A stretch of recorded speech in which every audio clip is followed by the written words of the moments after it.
Welcome to The Explainer, where we break down big ideas.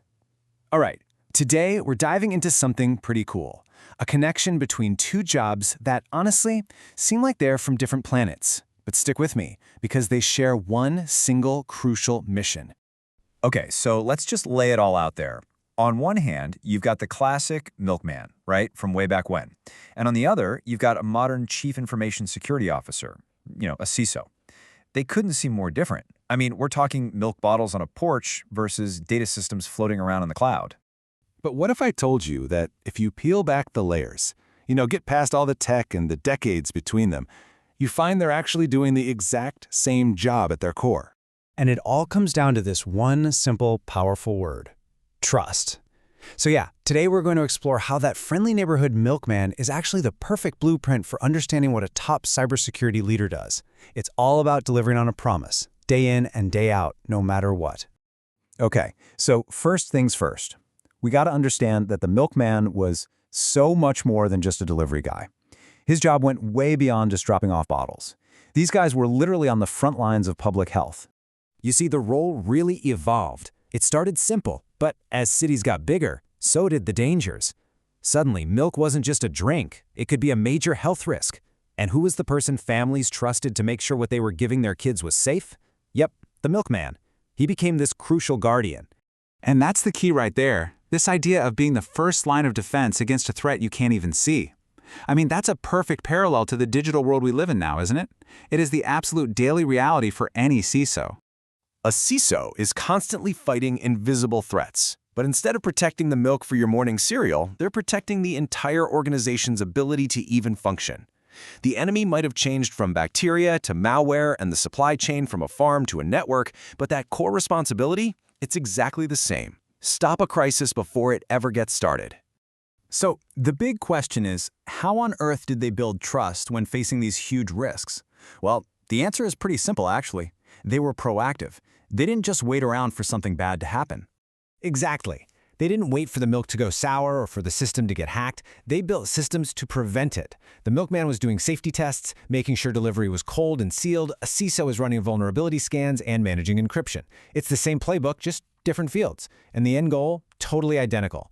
Build and keep that trust through disciplined, preventative work. And really, this breaks it down perfectly. These are the timeless steps to building trust. And it doesn't matter if you're delivering milk bottles or security policies. You've got to understand what people need, personalize the service for them, talk to them proactively, and hey, make sure everyone knows they have a part to play. It's a shared responsibility. And this is so crucial.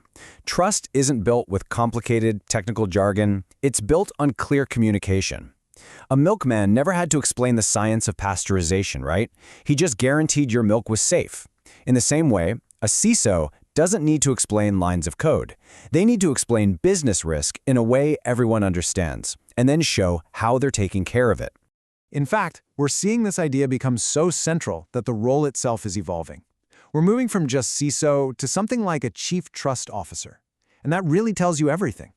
Trust is now a huge strategic part of the business. It's not just an IT problem anymore. It covers everything from security to privacy and ethics. And all of this, it all funnels into one core principle: accountability. I mean, think about it. You just can't have trust if there's no accountability. Back in the day, milkmen could trace the milk all the way from the farm right to your porch. That's how they guaranteed quality. Well, CISOs do the exact same thing with data governance. They track data from the moment it's created to the moment it's deleted. It's the same exact principle. You have to know where everything is and make sure it's kept safe and sound. And at the end of the day, both jobs really depend on this foundation. It doesn't matter if you're promising fresh milk or private data. You need clear rules, you need to be transparent about what you're doing, and you need a culture where everybody gets that they're part of the solution.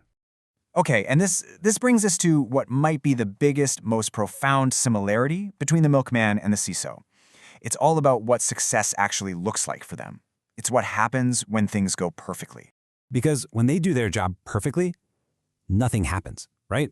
Their work is almost completely invisible. They're the silent guardians making sure your daily routine or the entire business just keeps running smoothly. Success for them is measured by the absence of something bad happening. I mean, just think about it. Nobody ever calls the milk company to say, hey, just wanted to let you know the milk was perfectly fresh today. And nobody calls the IT department to say, "Great job, the network is secure."